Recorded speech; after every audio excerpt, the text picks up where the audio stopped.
Ma'am, जैसा मैंने आप लोगों को बताया, मेरा जो इंसिडेंट था, केस हुआ था, वो 2014 में हुआ था। तब मैंने पहली बार मीडिया के थ्रू ये वर्ड सुना था कि लव जिहाद, क्या आप लव जिहाद के शिकार है। तब मैम मुझे पता तक नहीं था कि लव जिहाद वर्ड क्या है। और तब मुझे लगा था कि शायद मैं फाइट करूंगी, जजमेंट आए और ऐसे लोगों को सजा हो तो दुनिया को पता चलेगा। आज अफसोस होता है कि मेरे पीछे कतार में कितनी लड़कियां खड़ी थी और आज भी बहुत सारी लड़कियां हैं जो हमारे सामने कभी आ ही नहीं पाई हैं। और ये एक ऐसा मुद्दा है मैम जिससे बहुत सोसाइटी के आधे से ज्यादा लोग ये सिर्फ मानकर चलते हैं कि लड़की बहकावे में आ गई, उसने अपनी इच्छा से जो किया। मतलब सिर्फ मैम ये लड़की का गलती होना या समझ लो किसी परिवार का कमजोर होने का मुद्दा नहीं है। तो मैं बहुत थैंकफुल हूँ क्योंकि तब हमें लगता था मैम क्या इस स्टोरी को कोई समझेगा। आज अगर कोई इंसान, मुझे सच बताइए उतना पता भी नहीं है कि कौन है ये लोग, बस मुझे इतना पता है कि उन्होंने सोसाइटी को एक ऐसा मुद्दा सामने ला कर दिया जिसके लिए हम आज 10-11 साल से स्ट्रगल कर रहे हैं।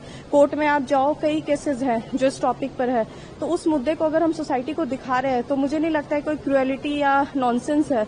ये वो चीजें हैं जिसको हम कभी चर्चा ही नहीं करना चाहते। काश अगर हमारे घर में पहले चर्चा हुआ होता तो हम उसके विक्टिम नहीं होते।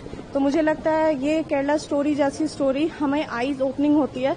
उसमें वो चीजें कुछ शायद गंदी, जो आप कहते हो लैंग्वेज में गंदी है, नॉनसेंस है, तो वही तो हो रहा है ना हमारे साथ। जिस चीज को आप देखना पसंद नहीं कर रहे हो वो आपकी सोसाइटी की लड़कियों के साथ हो रहा है, तो आप कैसे रोकोगे। देखो, मेरा जो स्टोरी था, मतलब जो मेरा इंसिडेंट था, मेरे इसमें केस में एक जज थे जो मेरा शादी का रिश्ता लेके आए थे उस इंसान के लिए।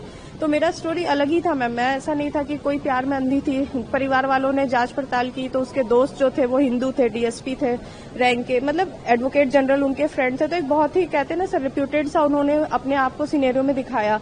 और हर माँ बाप चाहता है कि आप अच्छे घर पे जाओ।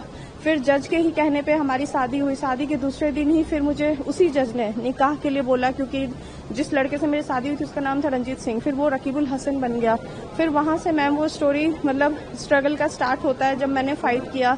और 9 साल लगे मुझे इस चीज को प्रूफ करने में कि आप सही हो और वो जो है वो किस तरीके से गलत है।